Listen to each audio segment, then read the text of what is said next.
really wanted to get out of it altogether. Sorry if Sir Wellington back there gets a little distracted. No, man, he's welcome. Yep. Yeah. He's the mascot, I guess. Yeah, there you go. But, Sir Wellington, that's his name. yeah, we just call him Wells, but his official, he's a corgi, so his full like registered name is Sir Wellington. Wow. Hey guys, this is Keith with KnifeJoy, and we're excited to be with you today. Appreciate all of you guys watching all of our videos and following us on YouTube. And today we have a very special guest, Brian Brown, who is a custom knife maker and knife designer. How are you doing, Brian? Good, Keith. How about you? Man, I'm doing good. It's a nice day outside. Everything's good here. So, yes, sir. Yeah, I appreciate you being on with us today, man. I always like to start off with, I think that our audience really engages and loves to know and meet and understand the background about the guys like you that are leading the industry and are designing these knives, man. Give us a little bit of idea. How'd you get into this thing? How long you been in it? Just some background. So I kind of started messing around probably, I mean, if we're saying serious messing around 2015, maybe a little earlier, but I wouldn't really consider it anything. My first introduction to it really was, I'd done a bunch of woodworking, and not really a bunch of woodworking, random woodworking with my dad in his shop and stuff. And then, I found these knife blanks that you just kind of put a handle on and you finish them. They're already ground and sharpened and polished and everything. So all you got to do is basically a handle and a sheath, you're done. And so it was appealing to me because I didn't know a thing about metalwork. My dad doesn't really know anything about working with metal. So I did a few of those. It was fun. And then I came across all these YouTube videos. They're just the infinite how-to videos that are out there now. It's crazy. And so I ran across a few, and I was like, I can probably do that. And so I just messed around in the garage just for fun, and friend convinced me to try to sell them, and then convinced me to try to sell them on like Instagram and Facebook. Kind of start my Instagram page was really because of one of my buddies told me to do it. It wasn't, I had no, I don't want to say no desire, but I mean, I just never really had the idea to want to make and sell knives. It was just for fun. You were just a hobby.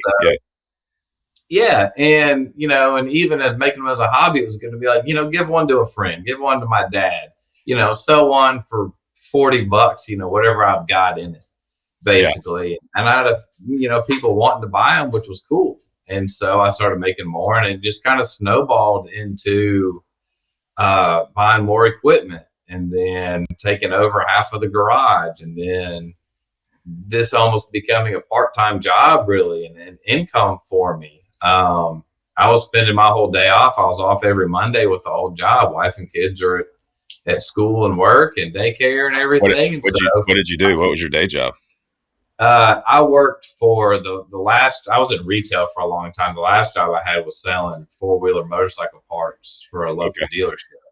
Gotcha. And so it was a Tuesday through Saturday kind of job. And it actually, as much as I, in the end, was not a fan of that job and retail and really wanted to get out of it altogether. Sorry if Sir Wellington back there gets a little distracted. No, man, he's welcome. Yeah. He's the mascot, I guess. Yeah, there you go. But, Sir Wellington, that's his name? Yeah. We just call him Wells, but his official, he's a corgi, so his full like registered name is Sir Wellington. Wow, that's cool. Yeah, Wells though. We got it. Yeah, Wells is, we'll put him on the mic if we need to. Yeah. But anyway, I was doing that, and I had Mondays off, and so the kids were, they were off, the wife was off. It gave me basically a whole day to do almost whatever I wanted. I'd get my quote unquote chores done around the house, my honeydews or whatever needed to be done. And then the first thing I'm doing is I'm going to the shop, nights. I only had one kid when I first started, and she'd go to bed. My wife is a early to bed kind of person. And so I would just go to the shop and work 10, 11 o'clock at night, every night, get up and do the same thing. And then it got to the point to where it was like, I'm not really happy with what I'm doing for a job. it was a well-paying job, but it was essentially a dead-end job. There was no movement. I mean, in car dealerships and stuff like that, and there's really no way to go up. No way to grow. And if you do, it's really hard. Gotcha. And I kind of was like, I don't want to do this the rest of my life. If I don't at least give this knife making thing a shot, I'll regret it. Yeah. And so, like well, I've made it happen. Tell me about these Go knives ahead. real quick. Tell me about these knives you were making in the garage. Are they similar to some of the production knives you make now, or were they fixed blades or pocket So knives? really what I was doing then was mainly just fixed blades. Gotcha. When I quit in May of 2018. Okay. I didn't make my first custom folder until June of 18. It was that blade show of June of 18. I finished it up the day me and my buddy left to go to the show, that Wow. Thursday before. We finished it up and then literally jumped in the car and drove to Atlanta because I wanted it to show people and, basically get feedback. And that was actually the first one I did was the Jaeger. And I still, I finished a custom one today. Wow. That's cool. And so it was, I wanted feedback. I was new into the folder world. I wasn't really new in the knife world because I've been around for about 3 years and been selling stuff. And, so I kind of had my foot in the door. I knew people. I was able to go around the show and, talk to people I had met like on Instagram and stuff. And so, it was still mainly fixed blades, but once I got a folder and did a couple of them, and that's really what people want. You mentioned that. You mentioned that Jaeger. I think we were really excited. KnifeJoy. I think we had the first exclusive Jaeger with you guys. You made an exclusive just for KnifeJoy of that Jaeger M. Was that that was a really good seller? I mean, that's a really popular knife, right? Has the Jaeger been one of those popular things for you? Absolutely. So when I started the first design of the Jaeger as the custom, it was never in my head that was going to be my most popular model. I had a more popular model, and so all of my designs really have stemmed from fixed blades. Okay. Mainly the blade profiles, and then obviously the handles have to be tweaked for a folder. But they really all stemmed from fixed blades. And so I had a different model, a Tonto model, the Taka. I was like, that's going to be more popular.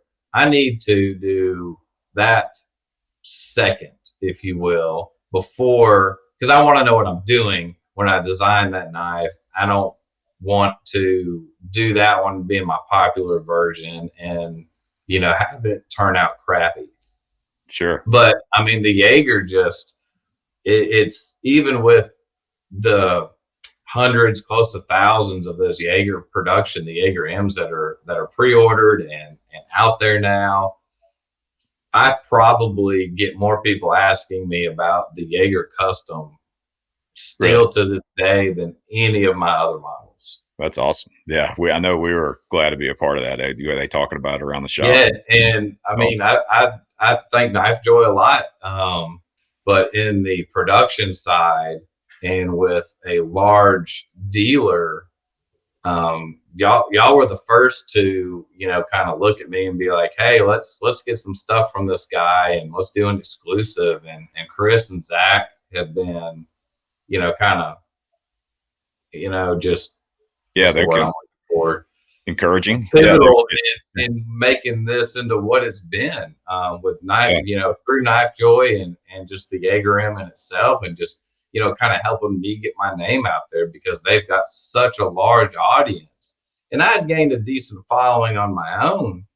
But I mean, it's nothing compared to like what KnifeJoy has. And so I think once I had done the 2 runs on my own of that Jaeger, but then we did that small exclusive run, I mean, they just they took off. Yeah. Well, I know we've been excited about it, and it's one of the most fun things that we do is work with up and coming designers, makers like you, and that kind of stuff. So it's been a lot of fun. And I'm hearing there's something else that I think we've got coming in as well. We've got on order or going to be doing some pre-orders, and you're calling it the Rafter. Is that right? Is that your next kind of correct coming up. Yeah, So so that was my second production model that okay, I designed, and most everybody I'm sure has seen the Jaeger. The Raptor's still kind of new, yeah, but the Jaeger's the Warncliffe kind of blocky, hmm, um, squared off looking blade shape and the whole profile. But it works. It's a great usable knife, and right, it's by far my favorite model that I still make. But I wanted to go the complete opposite direction in that, as far as sleek, slim, bigger than the Jaeger lengthwise, but felt smaller in your hand. gotcha, And so that's kind of where the Raptor came from. And I get not a lot of people like that Warncliffe cleaver blade shape. This is it's not super bulky, but it's a little wide. And so in the pocket, depending on what your attire is on the daily basis, it may not fit real well. okay, And so, example, like my dad has, I think, two Jaegers, one of each run that I've done hmm, recently, and loves them. But ever since he got a Raptor, I think he carries that a lot more because it's slimmer. He's right, like, I love the Jaeger, but this one just fits better in my pocket. And I was yeah, like, well, that's good to hear, because, like I said, that's kind of where I wanted that design to go. It's just something completely opposite, kind of hit a different market of customers with a completely different blade shape. And thankfully, I've got a lot of great customers that like both. right, yeah. So There you go. So you can pick they them just get for yeah. all of them.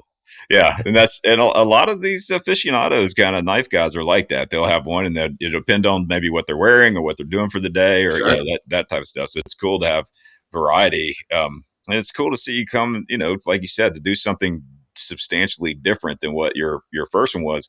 That's kind of cool. That's got to be cool for you too, because you're not just It kind of is. always doing the same thing. You've got something that is experimental for you. But it pushes me and challenges me. Making knives isn't manual labor. Physically, it's not hard, Gotcha. Yeah. but mentally, it can be challenging at times. Sure. And that's kind of a lot of what I like about it, is that challenge of designing. So I don't really start with a whole idea of a knife. I kind of start with, I want this blade shape. I'll dream up this blade shape that I want, and then I'll design the rest of the knife around it. And Gotcha. that's a fun challenge of, when it's open, the lines have to flow a certain way. When it's closed, it's got to look a certain way. The blade has to fit. You can't have edges exposed that are going to cut you, and so on. And then, Right. it's got to be functional. It's got to be easy to open. It's got to be, all these things. And that's really where the challenge and part of what I really love comes into play. Yeah, that's I haven't ever heard it put that way before, really, but that you get the blade in your mind first, or you kind of dream up how you want the blade to be, and then everything else molds around that. So you're really thinking about what is the core of the knife, and then the rest of it is Sure. like, okay, now that I got this, how can I make it slim or fit in the pocket and be not exposed, and all of those type of things. That's a cool way to look. I've Yeah, never heard ever anybody ever put it since that I've kind of started making knives, the blade and the edge and being sharp. I mean, if you can, I don't care how pretty the knife is.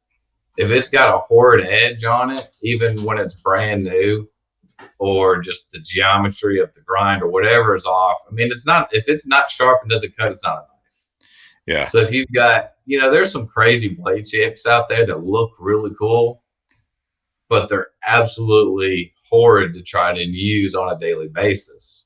gotcha. And Yeah, so kind of the way I like to design a lot of stuff is to where people want to use it. I yeah, don't yeah. really have any designs out there that are just, so crazy that, you want to buy it because it's unique, but you can't really use it. I Yeah. still like the usability side of it. Yeah, you want something that's functional, not just form. You want so Absolutely. you're not making just showpieces, but you're kind of into something that's really usable as well. Yeah, Right. that's cool. Well, so I think we've got something coming up. My crew was telling me, Zach was telling me about, and that you and Chris our founder, Chris Miller, have been working on, and it's going to be exclusive to us, and it's something totally new, right? Can you tell us about that? So it's something totally new to me anyway. It's something I've never really designed before. It's a knife style that I've always liked. It's got an opening method I've never done before and a front flipper that a lot of guys really like. And so it's kind of it's a Warncliffe blade shape, and it's hard to kind of explain, but really my idea was I wanted a knife that was able to hide the blade all the way into the handle completely. Kind of similar to stuff like in the custom maker. I don't know if you're familiar with Sharp Knife Co. Edison has his Ryu model, which is this big like Tonto. When it's closed, the blade's completely into the frames and you don't see it. Okay. I want to say like Enrique kind of does designs like this with his Pena, does some stuff like this with his smaller knives. So this is a smaller Warncliffe front flipper, and it's I don't know. It's hard for me to explain kind of the overall design, but it's got a super deep carry bent pocket clip on it that I think everybody's really going to like. And I'm excited for people to see it and get the prototypes shown to people and stuff like that soon. Yeah, I know our crew is really excited about it. It sounds like it's going to be a cool project, and I think we're calling it the Finch, right? How did that come about? Yeah. How'd you guys come up with that? Is that I know like Chris, our founder, man, he calls me like once a week bouncing name ideas for different things off. He loves doing that kind of stuff. Is that how it went? How'd you guys come up with that, or did you come up with it? A lot of my stuff, really all of my names have stemmed from aerial type things, aviation, birds, planes, stuff like that. So the Jaeger is a little abstract in that it's named after Chuck Yeager. Okay, cool. But, the Finch obviously is a bird. This front flipper is not a really big knife, and so with the Warncliffe and the handle shape and the kind of the contouring on the handle, if you close one eye and look at it, it almost kind of like a wing. So, that's cool. I like the bird. I do like the bird names. No, that's cool. Yeah.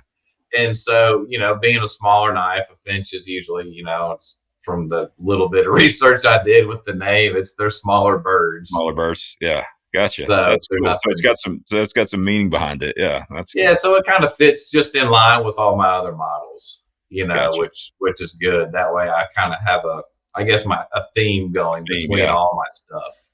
Yeah, that's cool, man. That sounds like you really put some thought into it and kind of follow along your own style, man, which is well, awesome. Thankfully, Chris and somebody else up there on the crew, we were on the phone one day trying to do it, and we were just kind of spitballing names out there, and we landed on that one. So I think it fits. I think it'll be a good name. I think that's Chris' favorite thing to do, man. I mean, seriously, he calls me all the time. Chris, you're watching, man. Yeah. He's like, what do we think about this name? What do you think about that? Man, we got like a running list of names for different things. Sure. That's like his favorite thing to do, man. And he's kind of a creative guy too. But man, I appreciate you spending some time with us, talking about kind of the history and talking about your theme, man. That's great. The way you name the knives and starting out in the garage, man. It's a great story. And man, I just enjoyed spending some time talking with you. Yeah. Well, thanks. And I appreciate this and KnifeJoy. Like I said, it's thanks to everybody up there that does, the back end stuff, the front end stuff, Chris and Zach, and it's been a huge help for my business, and I can't thank y'all enough. I appreciate you, man. We do. And I appreciate you calling at the back end. Kayla in our back office, man, she works a ton trying to pull all this stuff off. I want to say it was Kayla that Chris was on the phone with when we were spitballing those names. It may have been. Very well been the one that came up with it. I can't remember, but I know it wasn't me. It was either Chris or her. So there we go. Yeah, it's awesome, man. It comes from everywhere. Yeah, Kayla's awesome, man. Chris and Zach and Kayla, they pulled off a lot here with KnifeJoy. We appreciate them all. So appreciate you Yeah, calling out the back end on it like that. of So course. yeah, thanks, man. We really appreciate your time, and I'll talk to you Yeah, soon. thank you.